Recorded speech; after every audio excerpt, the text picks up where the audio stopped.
Bom dia a todos. Estamos aqui hoje com a Sylvie, que está em Paris. Olá. Olá. Vamos conversar um bocadinho com ela a respeito da exposição que está atualmente na Casa dos Cubos, intitulada Land of Elephants.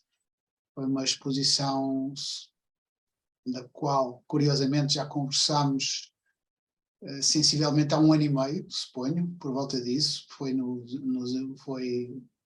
por ocasião dos Encontros da Imagem, portanto, em setembro de 2021, se a memória não me engana. É isso mesmo. Portanto, onde tivemos a oportunidade também de conhecer mais algumas pessoas nesse debate e que, digamos, nos esclareceram um pouco mais, ou seja, ajudaram a descobrir um pouco mais, digamos, a gênese desta série da Land of Elephants. Hoje temos aqui a Sylvie, com ela vamos conversar um pouco nos próximos minutos, não só sobre este trabalho, mas também sobre outros trabalhos que eventualmente a Sylvie já tenha mostrado ou que estejam em curso. Por isso, Sylvie, bem-vinda. Obrigada. Olá a todos. Olá, já sei que andas a dormir pouco por causa do sol. Enfim, o sol que veio do céu, mas é que neste caso é o teu filho, não é? Exatamente. Portanto, e daí mais uma saudação a uma mãe recente e parabéns. Obrigada. Bem, vamos começar por contextualizar um pouco este teu trabalho, ou seja, tu és lusodescendente e, portanto, os teus pais vieram da zona de Montalegre, não é? Sim, o meu pai é de Montalegre e a minha mãe é de Arcos de Valdevez. Portanto, uma minhota e um transmontano. Ok. Este trabalho da Land of Elephants, para já começo por perguntar a origem deste título. Ora, quando eu comecei a trabalhar sobre este projeto, tudo começou em Montalegre, a bem dizer. Estava a visitar um primo do meu pai e foi assim que fiquei a saber que havia um projeto de mina, não só em Covas do Barroso, mas também em Montalegre mesmo, porque aí há também uma diferença, embora o problema seja o mesmo. Fiquei um bocado curiosa sobre esse tema da mineração em Portugal, porque, a bem dizer, como muitas pessoas, não conhecia nada. Não sabia que Portugal era uma terra onde se praticava essa atividade de extração mineira e fiquei um bocado curiosa, prontos. E quando pesquisei o tema, encontrei um artigo que dizia assim, e vou transcrever em inglês, depois traduzo em português. Portugal is a country of elephants, and in the country of elephants, we are still hunting for elephants. E isso era a diretora de uma grande companhia australiana de mineração, que falava assim de Portugal, ou seja, estava a dizer que Portugal era um país de elefantes e que no país de elefantes continuávamos a caçar o elefante. E aí fiquei um bocado curiosa, porque naquela época eu tinha acabado um projeto, uma série com o meu pai sobre o colonialismo, e falar de elefantes e caçar elefantes para mim tinha uma tonalidade muito colonialista, e fui pesquisar o que é que isso quer dizer, porque eu não sabia o que isso referia. E foi aí que descobri que elefante fazia referência ao minério. E de que minério se tratava? Neste caso do lítio. Mas Portugal não é só uma terra de lítio, também foi uma terra para o cobre, para o estanho e para o wolframio, que é também a história mais, vamos dizer, recente.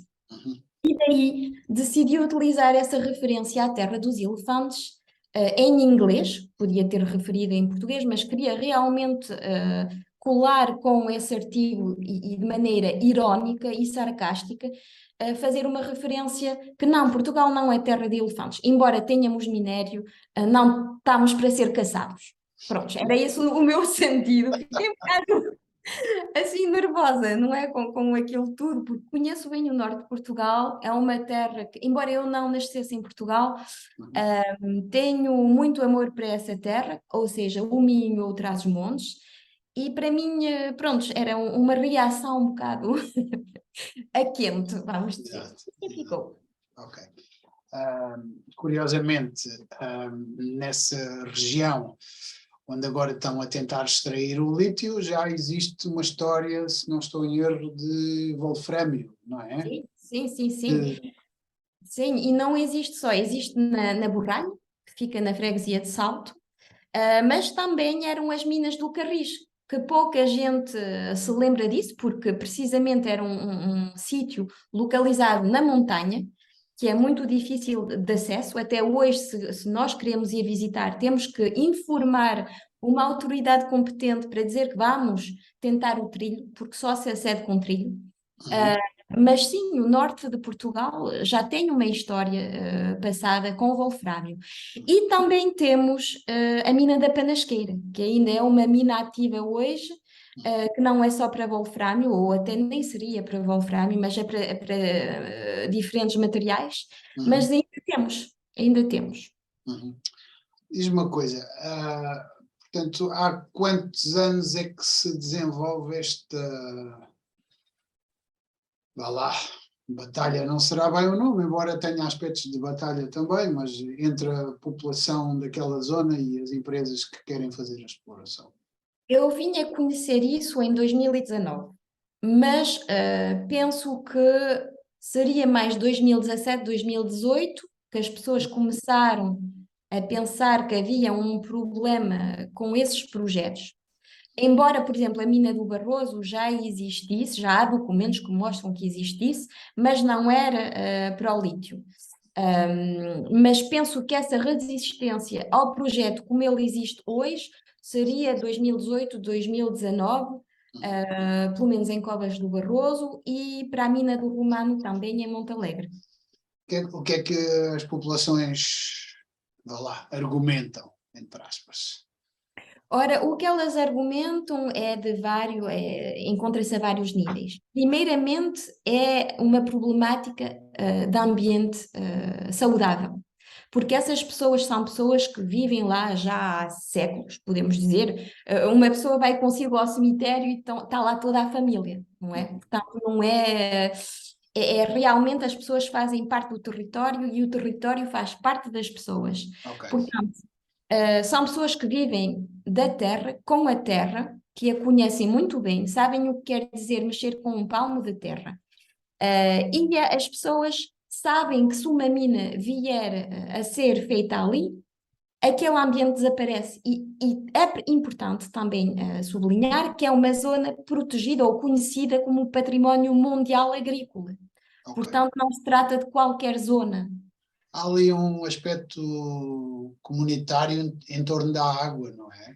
Sim, também, também. A água Da faz água parte. e das pastagens, não é? Sim, sim, sim. Águas, pastagens, porque tudo é intimamente conectado com a tradição agrícola daquela região e com o que é o povo do Trás-os-Montes, vamos dizer. É uma zona geograficamente distinta e longínqua do centro de poder de Lisboa, que sempre foi, podemos dizer, historicamente abandonada. E que conseguiu, à força de trabalho e de tradições de ajuda entre as pessoas, conseguiu sobreviver, vamos dizer. Portanto, hoje temos essas empresas que chegam com um âmbito de trazer a civilização, e aí vamos novamente à forma do colonialismo, com um discurso como se nós fôssemos um povo atrasado. E que pretende trazer progresso, com promessas de montes e moreias, que já se sabe que isso não vai acontecer. Que, que tipo, que tipo de promessas, progresso e civilização é que eles oferecem? Vá lá. Ora, as promessas são de várias ordens, mas é a construção de estradas, é escolas, é hospitais, é, é- A quem é que eles ofereceram um hospital, então? oferecem às populações locais, mas hospitais já há, depois estradas já há, E pronto, é promessas que é só ligadas à Ou seja, atividade da mina. neste caso será um hospital para tratar as doenças que a mina vai gerar. Exatamente, portanto, virão as silicoses, os dedos cortados, as pernas partidas, e pronto, e também há uma falácia no tipo de empregos que são prometidos, porque há empregos diretos e indiretos, e sabemos bem que os empregos qualificados serão se calhar para engenheiros, como também foi no Alentejo na época das minas de São Domingos, serão empregos para engenheiros que virão, não sei, da Alemanha, de Inglaterra, e depois empregos indiretos será, está bem, para um emprego numa tasca ou emprego para limpar a casa do engenheiro que virá da Alemanha. Exato. Mas sabe-se bem, já se conhecem essas falácias, porque a história já se repete, Ou infelizmente. seja, então este projeto civilizacional, na maior parte dos casos, assenta, digamos, basicamente numa teoria económica, ou seja, porque à partida as mentiras estão à vista, não é? Ou seja, não há nenhum progresso, não há nenhuma... Não sei, penso que é um discurso que também se assenta num problema de época. Queremos tudo e o contrário. Uhum. E penso que realmente esses projetos colocam perguntas de sociedade muito importantes. Que futuro queremos? O que é mais importante? O direito de ter um carro elétrico, de ter 4 computadores em casa, 5 telemóveis e não sei o que mais, contra o direito dessas pessoas que vivem nas zonas afetadas e que dizem: eu nunca pedi nada a ninguém, vivo aqui no meu cantinho, fez por ter o meu pão e a minha casa, e agora para você, numa cidade longínqua, porque nem se trata só de ter um carro elétrico em Lisboa, trata-se de ter um carro elétrico aqui em Paris, ou em Berlim, na Alemanha, ou na Holanda. Enfim, é destruir a vida de pessoas que menos contribuem à poluição a favor de quem quer continuar a manter um ritmo de vida que polui muito. Claro. E acho que é realmente isso o problema. Sim.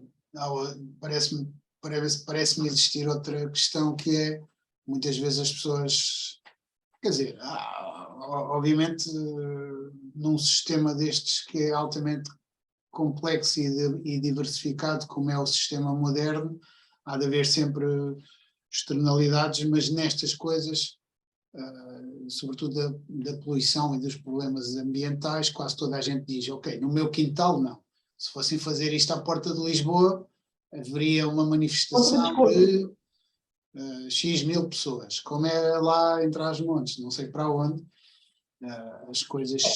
É exatamente isso, mas infelizmente o que tu estás a dizer tem um termo que é utilizado, que é tipo, como eles dizem em inglês, o gaslighting. Quando há povos que se estão a opor a esses projetos, vão dizer que são NIMBYs, not in my backyard. Not in my backyard. É uma maneira muito negativa, conotada contra essas pessoas, que estão, na verdade, a colocar perguntas que são importantes e que, como sociedade, temos que enfrentar. Que modelo de sociedade queremos? Uhum. E como tu dizes, é verdade, é uma problemática complexa e estamos a querer abrir minas depressa, a tentar resolver depressa um problema que é complexo, que meteu séculos a nascer e que não se pode resolver só com carros elétricos, Claro. nem com digitalização, porque estamos a ver, por exemplo, vou reagir sobre um tema aqui muito quente em Paris, que é a trotinete. As trotinetes, sim. Prontos. Se nós formos a pensar, estamos por um lado a falar que em França há de mais em mais problemas de peso, pessoas com peso demais, obesos. E por outra via estamos a favorecer o que eles chamam de modos de transporte suave, que são as trotinetes. Mas as trotinetes, se fossem realmente boas para a saúde, era a trotinete como eu a conhecia quando tinha 5 anos, era a puxar com a minha perninha e era assim a fazer um esforço, não é essas trotinetes que vão necessitar uso de matéria-prima que já sabemos que já não há, que não vai haver. Uhum. Ou é o cigarro elétrico agora, que também usa lítio. É essas coisas, estamos a criar cada vez... Há toda uma indústria, uma gama de produtos que está dependente ainda da extração de minério, de combustíveis fósseis, etc. Bem, Exatamente, se tu, por exemplo, mesmo que quiseres comprar um carro elétrico, não é só a bateria, vais ter 100 gadgets ali, ok, tenho um ecrã que tem cristais que precisa, que pode indicar isto. Eu, quando se tiver um carro, se precisar de um carro, só quero ir do ponto A ao ponto B. Não preciso de ecrãs, porque precisamente tenho que olhar para a estrada, não preciso de ter 50 gadgets lá. ainda vai voltar a haver um 2 cavalos outra vez. Que bom seria, porque sinceramente é o que se precisa, só preciso de ir do ponto A ao ponto B, não preciso de andar, preciso de foco na estrada, mas não preciso de andar lá com 50 mil coisas que nem têm uso na realidade. Uhum. E penso que realmente Eu estou convencido que há de haver uma parte bastante pequena, eu direi, que esteja disponível para abdicar de algum progresso tecnológico e de alguns benefícios tecnológicos. Mas também é uma opinião pessoal que 90% das pessoas não quer saber disso. Ou seja, ora, não queremos saber. quer ter a conveniência, mas não quer ter os problemas, nem sequer pensar nos problemas. Sim, mas penso que é um cálculo, outra vez, é uma maneira de pensar no aqui, no agora e no já. Uhum. No ano passado, eu posso falar, estava grávida e conheci aqui em França 3 períodos de calor que foi 42 graus. Uhum. São episódios, infelizmente, que se vão repetir. Uhum. Portugal vai ter problemas de stress hídrico, já os tem, Sim, mas vão intensificar-se. Lembremos-nos que Portugal é 900 quilómetros de norte a sul e 250 ou 300 deste a oeste. Uhum. Não é um grande país. Uma parte já está minada, não se fala dessa parte, mas temos que falar dessa parte, porque há um passivo ambiental muito importante em Portugal. Houve um relatório do enviado da ONU que faz estado de níveis de poluição e do impacto, por exemplo, sobre crianças, que agora é um tema também que, para mim, ainda torna este tema mais importante. Uhum. E isso é real. E as pessoas, quando vamos começar a ter mais problemas com falta de água, mais problemas de doenças infantis, mais cancros, vamos ter que pensar. Não vai ser uma coisa distante no tempo, nem na geografia. Claro. E aí penso que as pessoas vão começar a pensar. E aqui, outra vez, não se trata de abdicar progresso, mas trata-se de perguntar e de perguntar aos que dirigem os países de que progresso se trata. Sim, seguramente. Não falamos de um progresso só para uma elite, porque a maior parte das pessoas também nem têm dinheiro para comprar os bens de que se trata.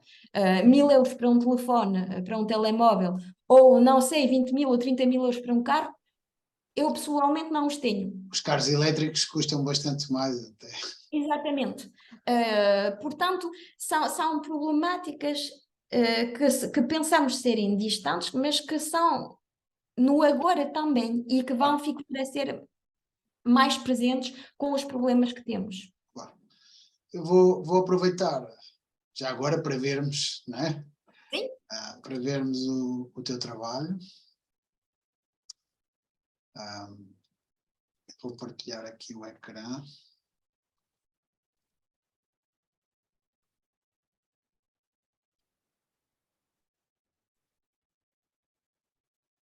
Estamos a ver o teu site. Uhum.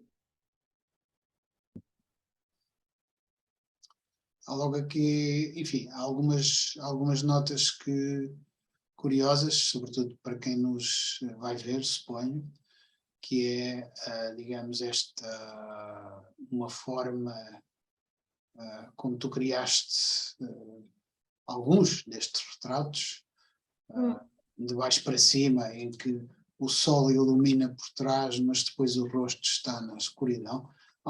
Digamos, algo esteticamente e obviamente, talvez com outras implicações que tu queiras comentar sobre estes retratos. Sim, é uma escolha.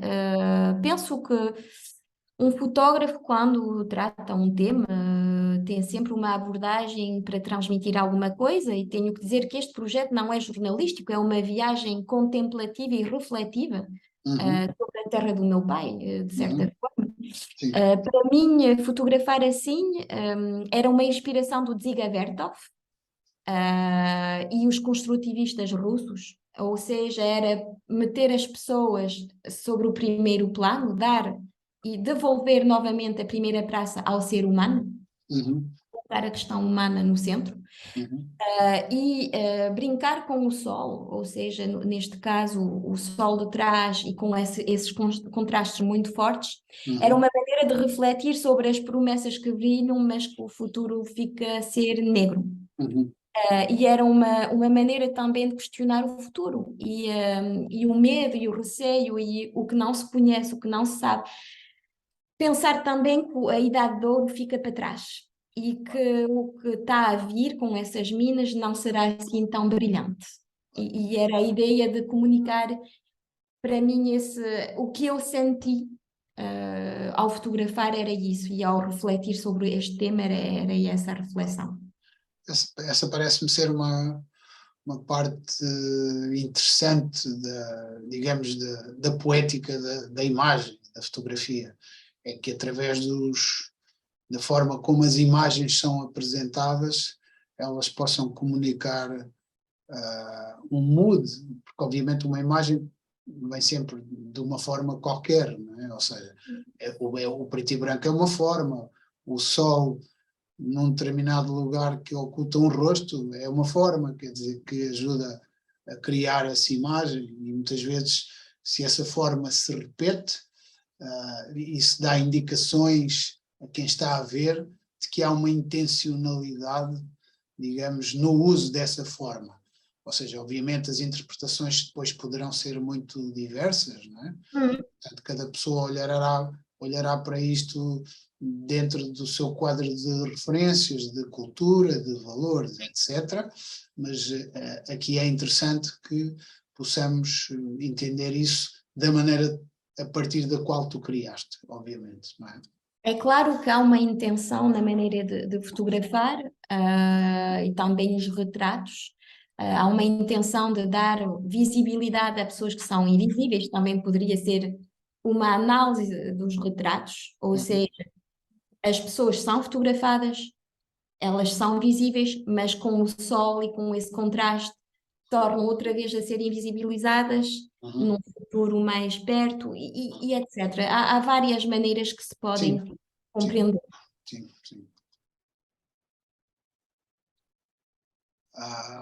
Esta imagem está na exposição também. Eu fiquei um pouco curioso, porque de facto parece-me aqui haver uma estrutura qualquer que já não é. Não sei se é distração, se não é.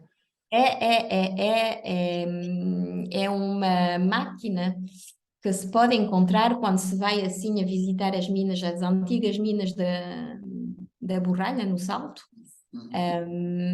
São máquinas com ferrugem. Ou seja, todas as, digamos, tudo aquilo que hoje é dito, nós quando sairmos daí vai ficar tudo limpinho. Normalmente o limpinho é isto, não é? O limpo é isso, e é uma natureza que também nos dá uma lição, porque apesar de estarem estas máquinas, acho que há uma poética desta natureza que foi alterada e que foi maltratada, que novamente toma os seus direitos sobre a máquina.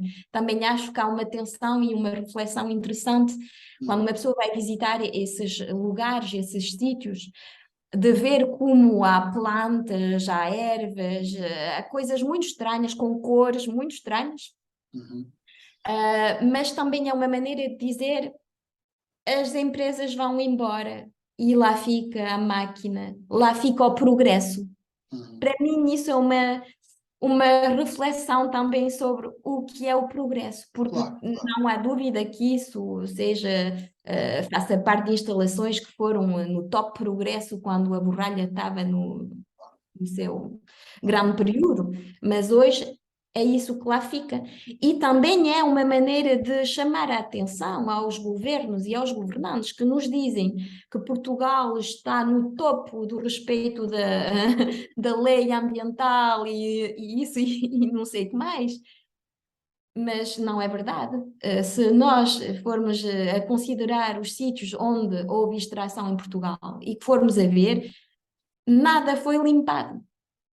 Ou seja, todas as propostas de recuperação, primeiro eu imagino que sejam extremamente complicadas de operar Exatamente, e nada, custou.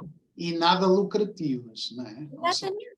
uma coisa destas, para reordenar, limpar e pôr em condições, quem é que vai pagar? Está exatamente aí a pergunta. Pronto, pondo à parte o problema ecológico, por exemplo, eu tenho um exemplo que a minha é uma mágoa quando penso, porque já lá fui várias vezes e que é visualmente, fisicamente é uma experiência muito particular para quem tenha, para quem é interessado nesses temas, é a mina de São Domingos, no Uhum. Alentejo. Sim, sim, sem dúvida. Aquilo nunca vai ser recuperado. É impossível. É impossível. Já lá fui de verão com 45 de graus, já lá fui de inverno. Aquilo é Sim. uma experiência Só, de um outro tipo. só quem não conhece aquilo é que não sabe o que é que lá está. Mas, por exemplo, Porque a quem coisa lá vai vê, digamos, a desgraça total que ali está. Mas o que é interessante é que os fundos europeus foram desbloqueados para aquilo, para o saneamento. A Uhum. minha pergunta é: já vão anos? O que é que lá é feito? Será que restauro quer dizer só abrir um museu do Mineiro? Um ecomuseu? Ah, lindo, tivemos aqui em Minas. Uhum. Penso que temos que realmente perguntar, mas o que é realmente feito? Porque, sinceramente, quando o minério é extraído, o sol, o chão não se vai regenerar. É uma falácia outra vez. Exato. Sim, sim. Ou seja, nesse aspecto não. Ou seja, quando muito haverá uma operação que é cosmética, epá, e que devolve alguma dignidade e alguma qualidade à zona, mas, quer dizer, uma operação dessas é sempre altamente onerosa. Ou seja, e E há uma empresa que vai fazer isso só por o amor do ambiente. A realidade é que não dá lucro e que, ao final, claro, acaba tudo ao abandono. claro.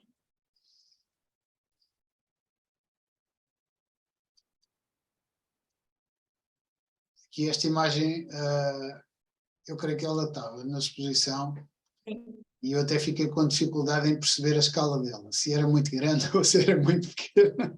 Ora, isso é uma pergunta que muitas pessoas tiveram ao ver essa imagem, porque muitas pessoas não sabem se é uma vista aérea. Uhum.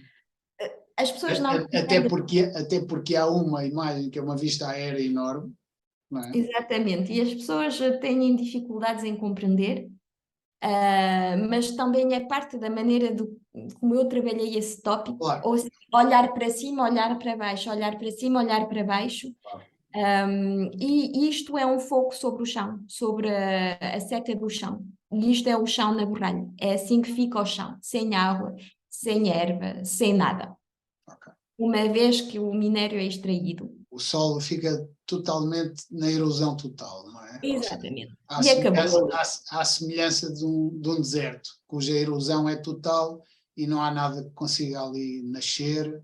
Ou... Exatamente. E parece até, visto assim, até parece que conheces o filme Mad Max, com o Mel Gibson, que é um, pronto, desculpe para as pessoas que nos vierem a ouvir e que são da Gen Z, que se calhar o Mad Max é uma coisa que, pronto, que parece completamente distante, Claro. mas é um filme assim muito distópico, com paisagens Sim, sim, sim.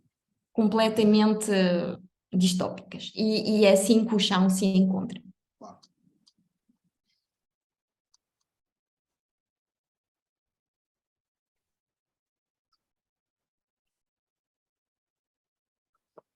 Devo realçar que algumas destas imagens não estão na exposição, algumas delas, enfim, estão acessíveis aqui no site da Silvi.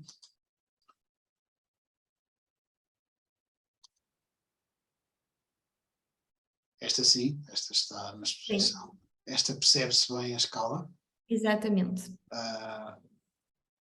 É pena que não esteja aqui uma imagem a cores muito interessante que está na exposição, que é aquela imagem da vista aérea, onde está a prospeção dos furos. Eu não sei se está no nosso site ou não. Acho, não me lembro. Não me lembro, acho que não. Já agora vamos espreitar. Pode ser que esteja aqui. Mas se recordo bem, acho que não.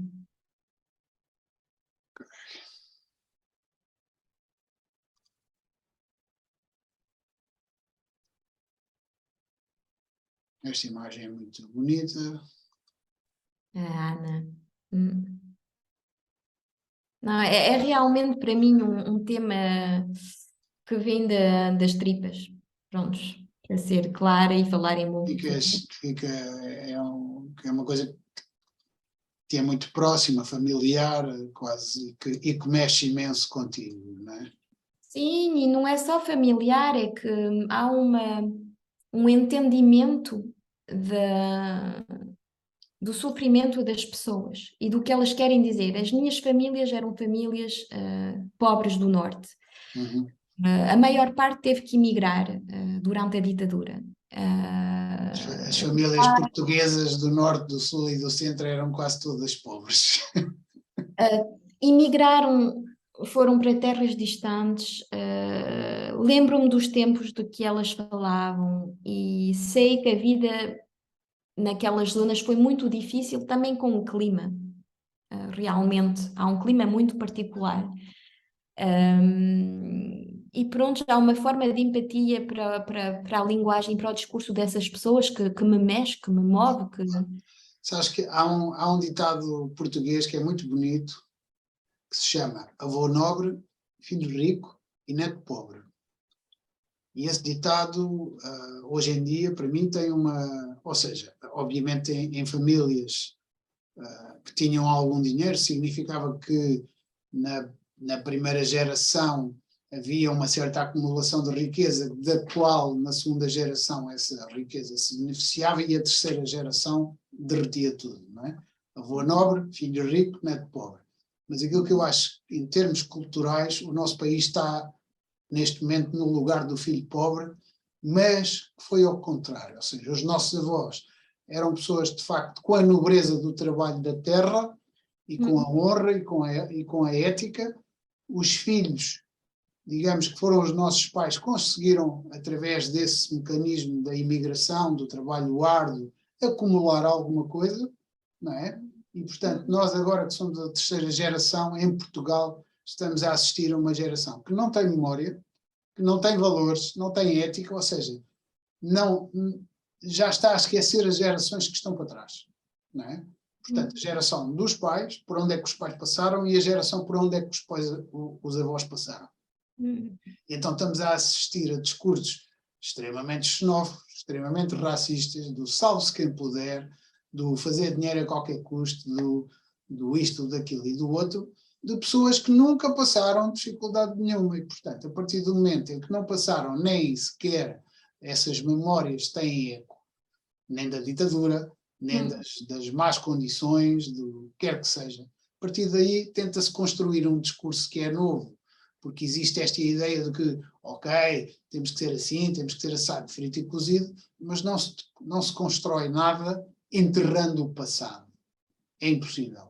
Ou seja, Não, concordo com isso, concordo. Eu própria na minha família tenho pessoas que, quando os meus pais contam histórias daquelas épocas, até passa por uma piada. Quando a minha mãe vai dizer, por exemplo, que uma sardinha era só Natal para 5 crianças. É uma coisa que parece folclórica, vamos dizer, sim, sim. mas é a realidade. É a realidade de muitas famílias em Portugal, ou o que foi a ditadura, ou o que foi a guerra colonial, por exemplo.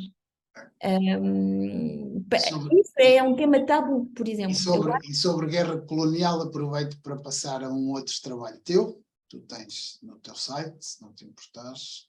Não, não. Agora, como é que... Vamos lá. Há uma outra série tua que é justamente sobre, aliás, que tem logo este título de Forgotten Wars, Uhum. E, portanto, em que tu introduzes aqui, enfim, portanto, a guerra colonial como o Vietnã da Europa, não é? Sim. E que essa memória que muitas vezes ah, as famílias de alguma maneira enterram os homens de uma determinada maneira porque estiveram talvez presentes e vivenciaram e agiram e executaram coisas nesses lugares de que preferem esquecer, e as próprias famílias muitas vezes também sem capacidade, não é? Para relembrar, primeiro porque não estiveram lá e segundo porque sofrem os efeitos de forma indireta, não é? Quer nas relações entre homem e mulher e depois nas relações entre de parentalidade, entre pais e filhos, etc. Portanto, toda uma geração que foi, portanto, afetada, sobretudo em Portugal, primeiro pela fome e pela pobreza. Aliás, isso que tu estás a dizer da sardinha, a minha mãe e o meu pai diziam. Ou seja, portanto, por isso é que eu digo, a pobreza era quase horizontal, Geral. espalhada de norte a sul. Ou seja, só meia dúzia de famílias que já tinham alguma tradição ainda vinda do feudalismo é que se alimentavam como deve ser, ou poderiam ter os filhos a estudar, ou viajavam, ou tinham livros. Todos os outros estavam absolutamente dependentes de uma zona digamos, de trabalhar de sol a sol para extrair comida da terra, para sobreviver basicamente, e para ir, obviamente, à igreja no domingo, né? Portanto, digamos, esses eram 6 dias de trabalho e um descanso, e esse dia de descanso muitas vezes era emprego em atividades verdadeiramente de criatividade intrínseca, ou seja, ia-se à missa porque era, digamos, Era obrigatório. era a maneira de se cumprir o calendário, não é? Exatamente. Ao fim e ao cabo, não é?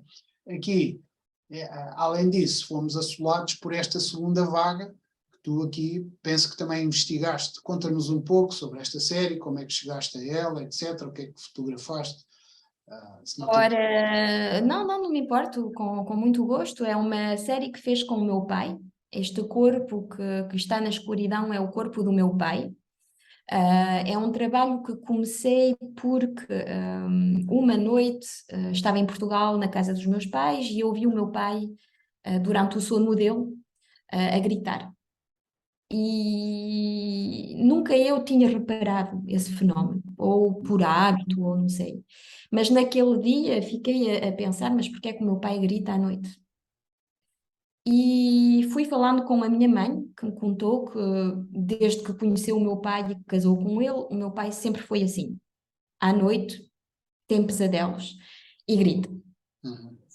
Comecei assim a falar com o meu pai, sendo que temos um álbum também de família que vem da época de Moçambique. E eu, quando era pequenina, como todas as crianças, gostava muito de fotografias e via aquela gente muito exótica e aqueles lugares muito distantes, coisas, macacos, pessoas que, pronto, que eram um bocado estranhas, mas havia uma fotografia que sempre ficou comigo, que era uma fotografia do corpo de um rapaz com uma coisa muito estranha a sair da barriga. Pequenina eu tinha perguntado ao meu pai, ao papá, mas aquilo que é tal.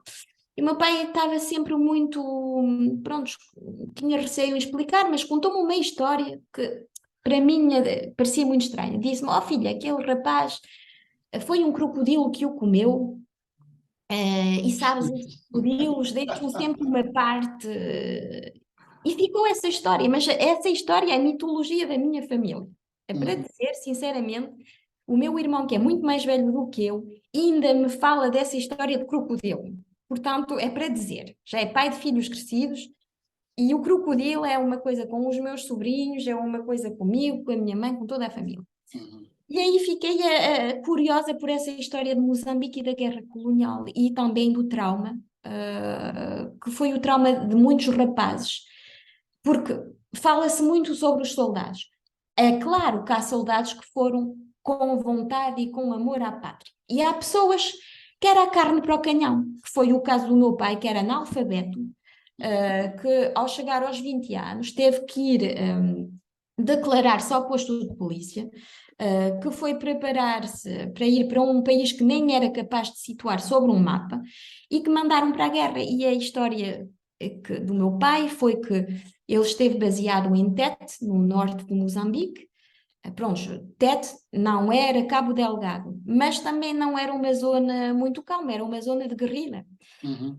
E foi aí que comecei a falar com o meu pai, realmente. Mas o que é isso? O que é que aconteceu? O que é que tu lá vistes? E foi uma viagem na história e também foi o início também de uma pesquisa mais pessoal sobre o tema do colonialismo, Uhum. como, como o colonialismo afetou as famílias, a história, a arquitetura de Portugal e pronto, e é também uma coisa que sigo, que tenho interesse, vamos dizer. Ok. Socorreste de algum arquivo, seguramente. Ora, isto é do meu pai, é a caderneta militar do meu pai. Uhum. Pronto, tudo o que está aqui são coisas que foram feitas consoante as discussões com o meu pai, as histórias. Ou seja, portanto, esta série surgiu dessa ideia de escutar um pouco o passado, o trauma. Sim, e tentar compreender, mas digo sinceramente, mesmo hoje, ainda há muitas perguntas e poucas respostas. E é isso que é triste com essa história, porque estes homens estão a morrer e com eles os segredos, e com eles E sofrimentos de que família. tipo de, que tipo de perguntas e respostas é que tu achas que podem ser interessantes e úteis para eles, para a sociedade, para as famílias? Uma pergunta que fez ao meu pai era: Pai, tiveste medo? Que é também o título de um livro muito interessante sobre a guerra colonial. E claro, a resposta variava. A maior parte do tempo era: Oh filha, estás maluca, aquilo, estava com os colegas, era tudo na boa com os colegas. Ou seja, ao fim e ao cabo, eles ainda querem manter uma ideia de Estava tudo ok, que estava tudo. uma certa fachada, correu tudo bem, de facilidade, não ter que falar sobre os dramas. Não é? Acho que é uma maneira de não falo, não aconteceu.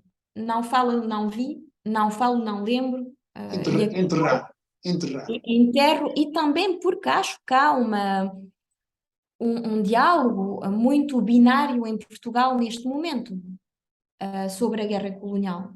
Há uma maneira de dizer que todo homem que foi na guerra colonial era um fascista, era um monstro, era um homem que era racista. A verdade, vou colocá-la nesta história que a minha até me doeu quando meu pai contou. Quando chegaram a Angola, que era o primeiro stop do barco dele, e que foi o primeiro encontro com o que era a realidade da colónia, que ele nem sabia o que era uma colónia, foi uma pessoa que nunca foi à escola, Uhum. portanto, e que viu as pessoas em Angola, os colonizados. Ele perguntou ao chefe dele, ao comandante, mas porquê é que a moeda deles, eles são portugueses, e porquê é que a moeda deles não tem nenhum valor? Se eles são portugueses, porquê é que a moeda deles não é realmente a nossa moeda? Porquê é que eles são menos? E a resposta foi: cala-te, não faças perguntas. Uhum. E como ele dizia ele mesmo, é o que ele encontrou ao chegar. Ele conhecia a miséria e pensava que a miséria dele era uma miséria extrema.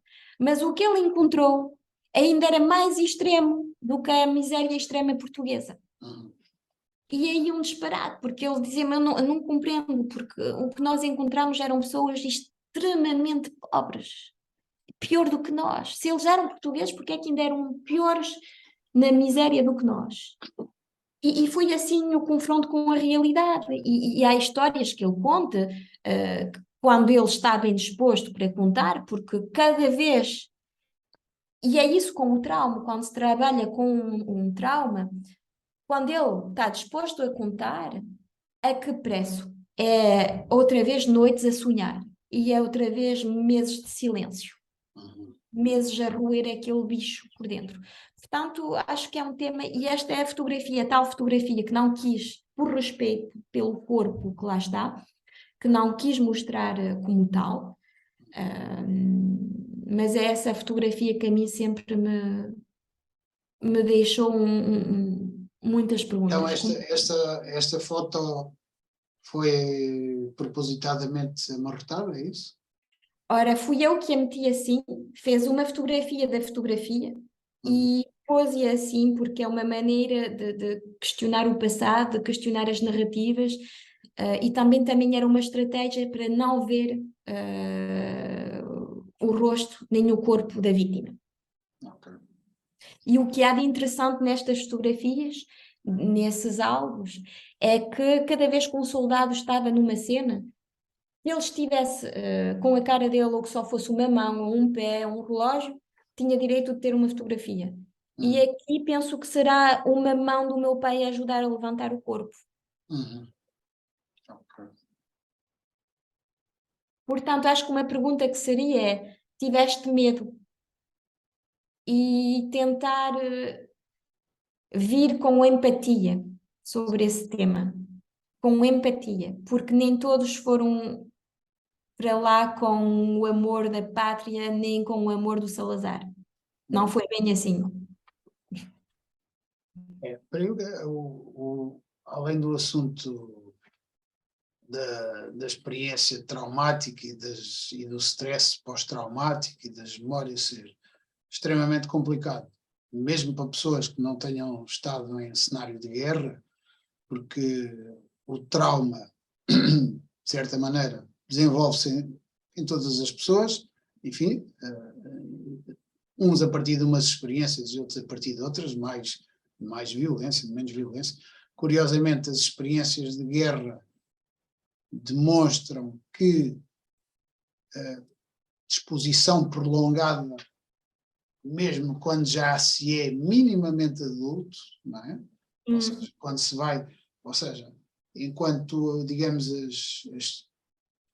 as teses do trauma sempre foram muito identificadas às experiências da infância e da juventude, mas não, digamos, aos jovens adultos. Ou seja, ao fim e ao cabo, todo o trabalho que é feito em psicologia sobre a gênese do trauma remete para as fases formativas do ser, não é?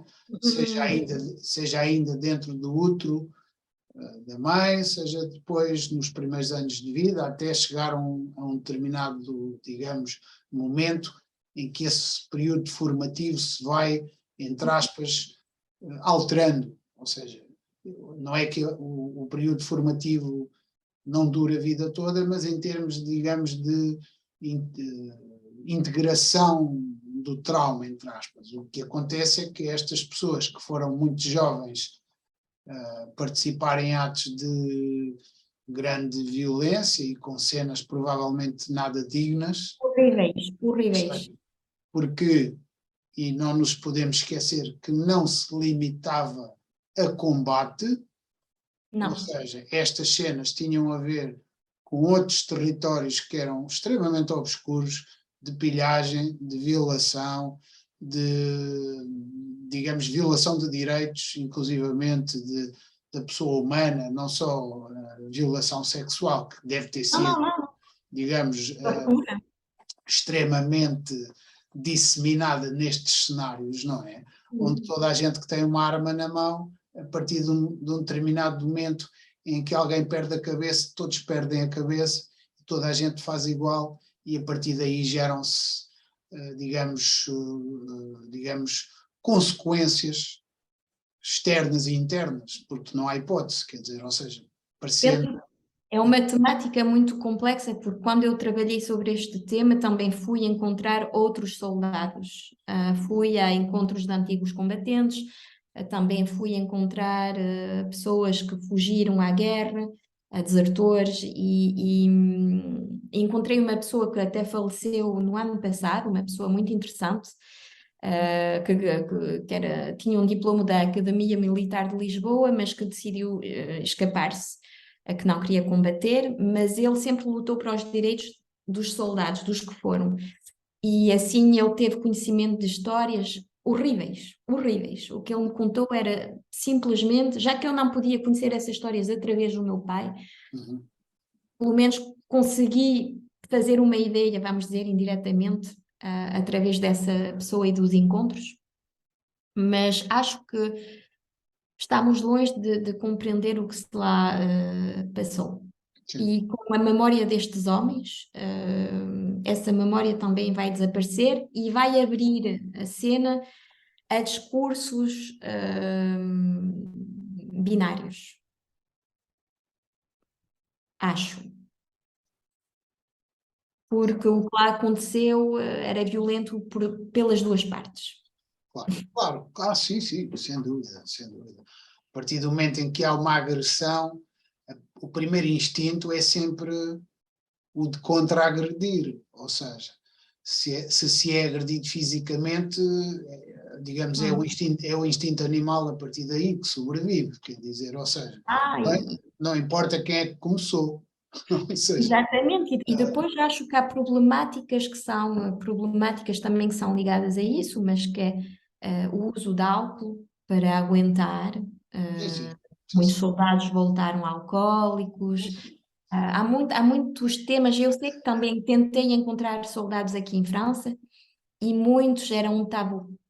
E claro, em geral o que era interessante era de ver que eram as esposas para proteger os maridos que metiam um stop à conversa. uhum, Há aí muita coisa que seria interessante e penso que será um tema, infelizmente, que vai ter que ser estudado, mas os principais interessados estão a morrer, portanto, com eles as memórias. E é sim, verdade, uma forma de verdade. quer de um lado, quer do outro, e depois há outra coisa que é nós nem dos nossos sabemos e dos outros só imaginamos. Ou seja, Exatamente. dos africanos, quando nós. Ora, eu quis fazer um. Eu fui a Moçambique depois disso, Uhum, porque quis saber, quis ver onde o meu pai esteve, porque, embora fosse traumático, o meu pai voltou com, vamos dizer, uma forma de amor por Moçambique. uhum, Porque foi lá, como ele disse, que se tornou homem. E é interessante porque a cada vez que se encontram soldados, muitos vão dizer a mesma coisa: fui lá que me tornei homem. uhum. Entenda quem puder. E não é só na área, Sim, né, isso das mulheres. há de ter um conjunto de dimensões, sem dúvida, porque de facto dizias isso na tropa, entra-se rapaz, sai-se homem, mas o que é que isso quer dizer? Não é? Ao Sei fim- que o meu pai nunca bem me explicou, mas o que ele me disse depois também foi que quando ele voltou depois da guerra, depois de 3 anos, muita gente lhe dizia que não era o mesmo, que não o reconheciam. Eh, Ele é uma coisa que ele não percebe, mas eu posso perceber que as pessoas achassem que já não era o mesmo. Uhum, Da mesma forma que eu não herdei do pai que seria sem a guerra. uhum. Herdei de um Sim, pai com muito stress, que tenha os momentos muito sombrios, muito fechado. É um pai que gostou dos filhos, mas que tinha também o mundo dele muito fechado, muito onde não se podia aceder. E naqueles momentos era ele só. Mas há casos piores, como se podem ler ainda nesse tal livro Pai, Tiveste Medo. Acho que é um conjunto de testemunhos muito esclarecedor. uhum. Estou aqui nesta série e vi que trabalhaste com alguns aspectos formais que derivavam na erosão, digamos, na marca, digamos, no escurecimento, no apagamento, enfim. Sim. O corpo como veículo de trauma, o corpo como território de memórias. Uhum, Também há aí imagem de arquivo, não é? Porque algumas uhum, das fotografias são do álbum do meu pai. sim, Também fez uma curta. Poderia ser mais longa, mas acho que a curta, no que ela tem de curta, sim. já abro o tema. Mas não sei, para mim não é um tema que está fechado. Ok. Pode ser que no futuro lá volte. Penso que de maneira muito egoísta quis fazer esse tema porque às vezes uma pessoa tem aquele impulso, mas quero saber. E Uhum, fiquei por não saber, uhum, fiquei ainda com mais perguntas. Também compreendi que o trauma não se pode tratar assim, eu não sou psicóloga, uhum, portanto, compreendi que também nessa maneira de fazer poderia ativar novamente outros traumas do meu pai, coisa que eu não quis, uhum. mas ainda é um tema que a mim Sim, me... há uma, mesmo queira-se ou não, há uma transmissão, ou seja, e basta pensarmos, digamos, em todas as teses contemporâneas que fundamentam as diferentes abordagens psicológicas, enfim, 3, 4, 5, por aí fora, todas elas remetem, digamos, para um momento da infância. E, portanto, se somos infantes dessas pessoas, se fomos filhos dessas pessoas, obviamente alguns desses lugares de obscuridade também estão gravados em nós, que nós também não sabemos como, não é? Ou seja, Hum, só podemos, digamos, ter uma espécie de. Enfim, quando curiosamente existe uma modalidade muito interessante que se chama constelações familiares. sim, sim. E as constelações familiares começam justamente por investigar o passado, que é, portanto, e investigar o passado no sentido de detectar pulsões, obsessões, obscuridades que estariam presentes, não necessariamente em coisas que tenham sido feitas de pais para filhos, enfim, muitas vezes existem histórias de facto muito pouco edificantes, de violência, etc. Mas de uma determinada maneira ou de outra, a parentalidade desta geração há de ter sido sempre uma parentalidade com algumas deficiências, não é? Ou porque não tinham formação, ou porque estavam ocupados a lutar noutras batalhas, portanto, em que os filhos eram, digamos, apenas uma consequência biológica, muitas vezes em que não se pensava muito bem o que era a educação dos filhos. Enfim, uma série de questões que estas gerações não tiveram tempo para pensar, e eu sei que é assim, em primeira mão, quer dizer, ou seja, tinham-se os filhos e depois logo se pensava como é que era, quer dizer, É.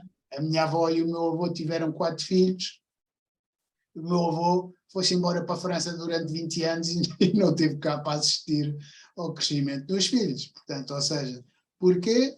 Porque havia a tese que aqui não havia dinheiro e tinha que se ir lá fora ganhar dinheiro, etc, não sei o quê, e portanto que aqui não havia oportunidades, e a minha avó teve que se virar com os 4 filhos, enquanto o meu avô viveu em França durante 20 anos sem vir uma única vez a Portugal. Portanto, ou seja, só isso já, a partir do momento em que se quer investigar um pouco, tem que se criar estas pequenas histórias. Como é que o Exatamente. meu avô se dava com a minha mãe? Ou por outra, como é que o meu avô se dava com a minha avó? Mas como eu tenho 4 avós, 2 avós e 2 avós, como é que eles se davam? E depois como é que isso se, digamos, transportou para o meu pai e para a minha mãe, pela relação que eles tinham, depois comigo, etc.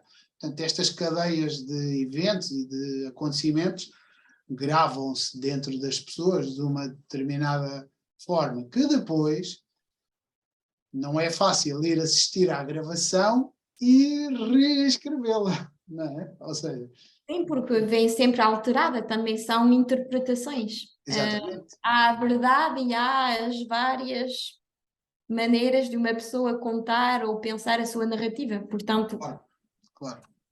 Portanto, este trauma da guerra colonial é um trauma que também nos pertence, já de forma indireta, e que, se não tivermos cuidado, ainda vai continuar a pertencer àqueles que vêm depois de nós. é um fantasma, é um tabu, mas penso que muitas coisas têm que ser faladas sobre esse tema, porque temos problemas de racismo e temos o mito do bom português, que muitas vezes ainda se encontra quando se fala com soldados, mas também tem que se perceber que esses soldados são produtos de uma propaganda, são produtos de uma época e de um discurso.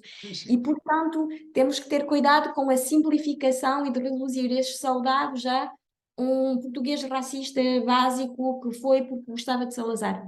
Não. Há-os, existem, pode ser, Sim. mas muitos homens que lá foram, por exemplo, temos um grande autor português, António Lobo Antunes, que era médico e que também lá esteve. E penso que, pelas suas posições, duvido que seja um grande amante de Oliveira Salazar. Portanto, acho que é importante trazer uma forma de nuance nesse discurso e é importante interessar-se a esses homens. E acho que agora há trabalhos também na área da fotografia que estão a ser feitos e tenho muito orgulho em ver que há novas gerações de fotógrafos que estão também a começar a interessar-se a esse tema. Claro. E pelas duas partes, não é só pela parte portuguesa, também acho importante. Houve um super projeto que foi feito em Moçambique por um fotógrafo que era Madrinhas de Guerra. Trabalho super interessante. Para quem estiver interessado no tópico, nesse tema, já não me lembro do nome do fotógrafo, mas era lindíssimo isso, e realmente interessante. E também trazer essa história através de mulheres moçambicanas que foram madrinhas de guerra. Também traz outra forma, outra nuance ao tema. Sim, sem dúvida. Seria importante mais testemunho, mais narrativa. Agora, imagino que no meio disto tudo deve haver tanta violência e tanta história pouco edificante que já ninguém queira contar nada. Ou então, pura e simplesmente esquecer.